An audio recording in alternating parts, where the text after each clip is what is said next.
Hello and welcome. This is a short video which demonstrates how the Oracle's cloud and mobile technologies are taking the healthcare industry to the next level. This video will showcase how the internet-enabled hospital beds from a leading manufacturer send messages to the Oracle IoT Cloud Platform. Once these messages are inside the Oracle IoT Cloud Platform, a deep pattern analysis is done on the messages to identify risks to patients and patients who need immediate attention. Once such patients have been identified, the nurse practitioners or the caregivers who are responsible for that patient are alerted through a mobile device, and nurse practitioners or caregivers in that patient's immediate vicinity, based on indoor geolocation services, are also alerted. Let's take a quick look at the mobile application. Used by the caregivers at the hospital to monitor the status of patients and receive alerts. I'm going to log in as Ashley, who is a caregiver at the hospital. Once Ashley logs in, she sees the three patient zones, which are the patient risk levels. There might be patients who should be immobile for the most part, and they carry a higher risk when they are off of their beds. Zone 2 are medium risk patients, and Zone 1 are low risk patients. The iBed awareness chart right next to it shows the real-time alerts generated by the Oracle Cloud, which signify patients who might need immediate assistance. Right now we can see that there are 10 fall risks. Fall risk is a term that denotes that a patient might have fallen or is no longer present on the bed based on the information provided by the bed itself and based on the patterns that the Oracle Cloud used to monitor that condition over a period of time. Next to it, you see the bed composition. The bed composition shows the composition of the beds that are deployed on this hospital floor or in this hospital building.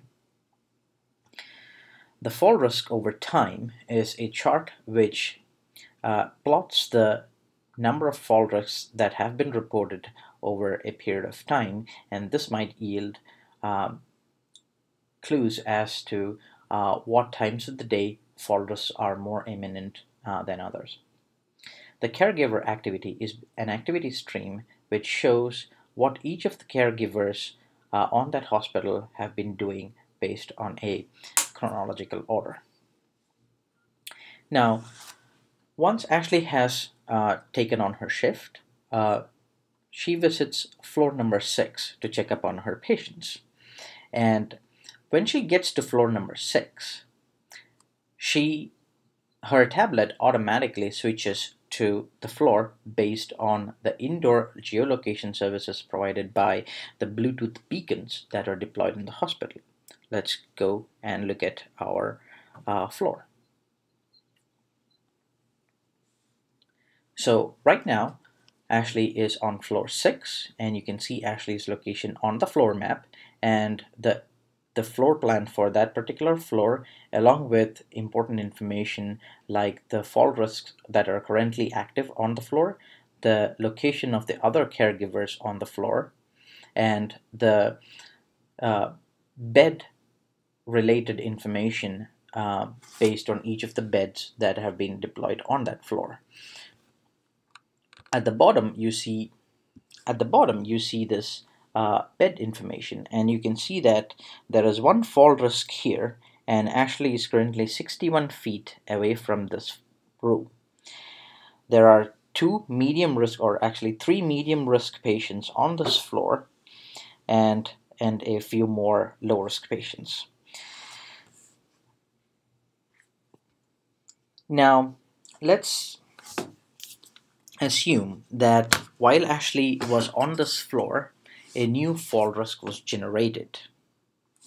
That new fall risk would come up to Ashley in the form of a notification, and Ashley clicks on that notification in order to see what has been happening on that floor. Now you can see that Ashley can see that there is a new fall risk at room number 30 and she's 10 feet away from it. And most likely the reason for this alarm to go off has been that the weight of the bed is currently reported to be 37 pounds, which seems unlikely for an adult. And all the guardrails and the brake on the bed is off, which is a clear indication that this person might be in need of help.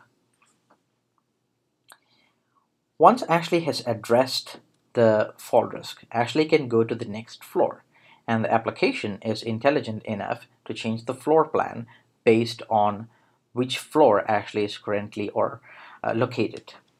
The application does this using indoor geolocation using Bluetooth beacons.